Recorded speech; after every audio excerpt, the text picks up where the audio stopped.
It's an orphanage, Uktar. What would you have me do? Seize their toys as payment? Well, they failed to pay tribute. We should withdraw our protection, at the very least. And cede more ground to the Stone Lord? You're not suggesting I yield a single inch of the city, my city, to this cult? We already look weak. If you're seen to be forgiving debts... I didn't say forgive. Seize the building. Arm any children old enough. If they protect what's mine, we'll consider that a start on what's owed. Yes, Guildmaster. Excuse me? This is a private council. Keep your underpants clean, Uktar. We're playing host to a hero. You owe me a gold piece, grandmother. When I heard you died out in the wilderness, I made an offering at Kelemvor's well. Of gold? Oh, I did not know I meant so much to you, Guildmaster. No, I'm terribly sentimental. Case in point, I've just let a harper walk through my guild hall, noticeably unholed. Because I'm curious about why you're here and who it is you've brought with you. How nice. You won't find many of those in my guild hall. We won't tax your hospitality too long, Nine Fingers. I'm searching for Minsk of Rashomon. A big name, that. Such information does not come cheap, High Harper.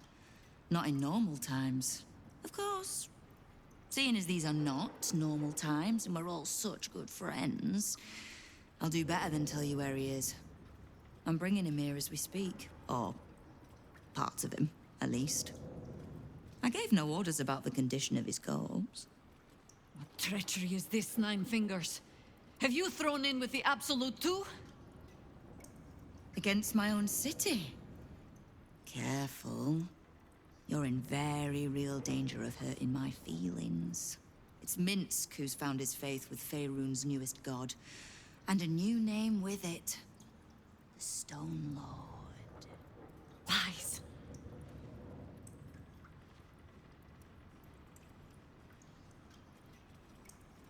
It should.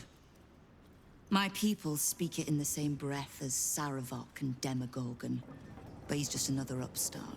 In his short reign, the Stone Lord and his crew have earned a reputation. Pure brutality. No survivors. And where he mows my people down, this ripe little cult takes root. But not for much longer. We have word on where he plans to hit next. And he'll find us ready to hit back this time. Nine Fingers. Estelle. Call off your ambush, tell us where he is, and we'll handle this.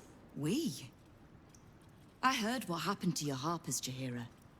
I'm sorry, but this fight's too big for you alone. If you're half the friend you're posing as, you'll tell her that her part in this is done. The Stone Lord's fate is sealed. We have a bigger war to fight. I'd rather turn our talk to that, but if you need a moment, Jaheira, well, you've earned that much. My guild hall is open to you. Have a drink, Jaheira. Have a rest. Just leave well enough alone. It would be a shame for the city to lose two of its heroes in one day.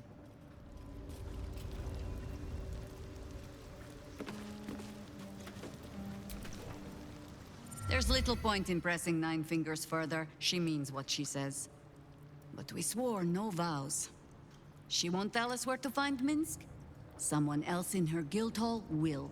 We need to be swift.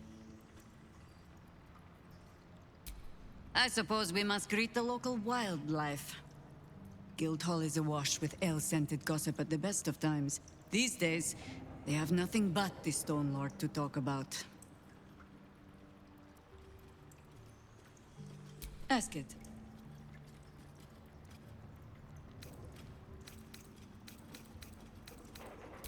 I am no expert on the matter, despite all my experience.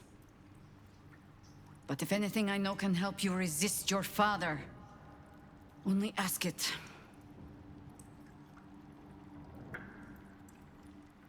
Not mad, no. Take Zarevok, for example. For as much carnage as he caused, there was always a cold calculation to it.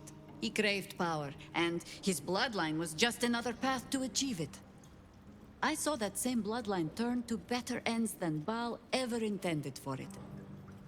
It was Baalspawn who threatened the coast, and Baalspawn who saved it. It is possible to go on to live a life outside your father's shadow.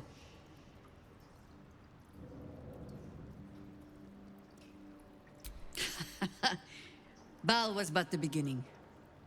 Be warned. A godspawn draws trouble like iron to lodestone. There will be crusaders who wish to rid the world of your taint, or jealous minds who believe themselves more deserving of the power in your blood. I'm sure Gale has heard the cautionary tale of the mad mage John Irenicus. Naturally. Irenicus, or the Exile, sought to extract divinity from Baalspawn blood. Needless to say, he failed in quite catastrophic fashion. Hence the cautionary part of the tale.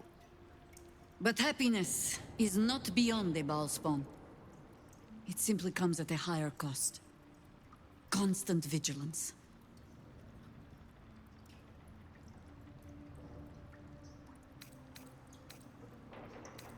Then you are wise. I will not mince words. If what you told me is true, you are already further under Baal's power than my old friend ever was. But, so long as you fear that power, there is hope. Fear means you are not fully mad. Not yet. Baal had his minions, certainly. But none that watched over their wards so diligently. I wonder if past experience has taught the great god to fear that another of his children might turn against him. Yes? Your rancid father will try to twist your thoughts, as he did with all his children. The harder you resist, the darker your dreams become. Our camp was often roused by screams in the night back then. We learned to take them as a marker of pride. Even gods can be resisted. A Baalspawn can sire children, certainly. Whether they should... There are things in our nature we might unwittingly pass on, yes. But I do not believe them stronger than the things we choose to pass on. If you are asking whether love and joy are beyond you, just because of the taint in your blood? No. They most certainly are not.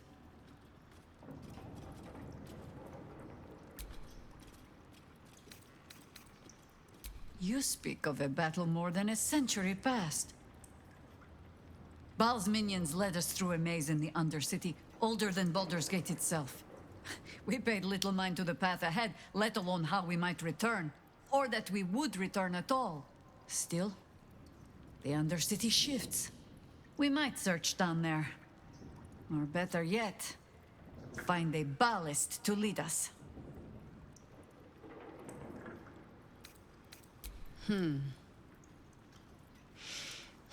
I've learned not to unpick the legends so many have woven around our name. Seeing the hope die in a romantic's eyes, it is only funny the first few dozen times. Some call the Harpers heroes. Others, petty meddlers who cannot help but stick their nose into every conflict they stumble across. The truth is in there somewhere. We try to work towards a common balance. If every other faction finds us equally annoying, that is probably a sign that we are succeeding.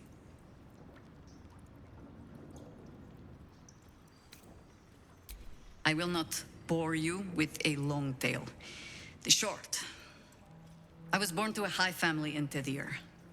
I remember little except that when my family fell, they fell far and fast. I learned young what fear and hunger make desperate people do. I learned to do some of it myself even. Until a roving circle of hedge druids found me. They raised me in the wild. But when it became clear I was Perhaps not suited to a life of idle reflection, I was sent to the Harpers. To do.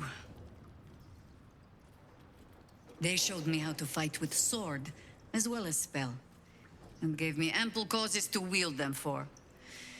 If I was not always the truest believer in every cause, well, I fell in love with someone who was. And that is almost the same thing.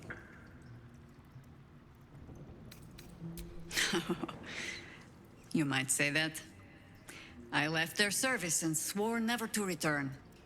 Multiple times, if I recall. It is easy to get tired of the intrigue. The high causes shrouded in secrecy. I thought I might find another way to be of use to the world. And for a time I did. But my comrades would use a rather irritating phrase. A harper never leaves the chorus. She simply goes to spread the song. Meaning that whatever cause I turned my hand to, there I would find them. Harpers, stuffed with their own virtue, but always there. Always trying to help. So I returned to the fold. Returned to the city. Eventually they hung a title around my neck. High Harper. And I still do not know how to play one. If I tried to spare Geraldos the same headaches, well, now you know why. And if he is half the Harper I suspect, it won't make a damned bit of difference. But you're staring. Which means the tadpole has finally eaten your brain. Or have I been talking too much? Either way, time to move, no?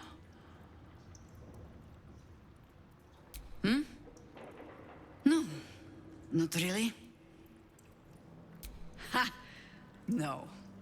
No, thank you.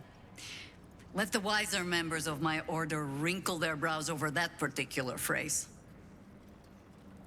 In all my years fighting for the Harpers, I am still never certain what the greater good means. I've learned to be content with, well, that was not so bad as it might have been.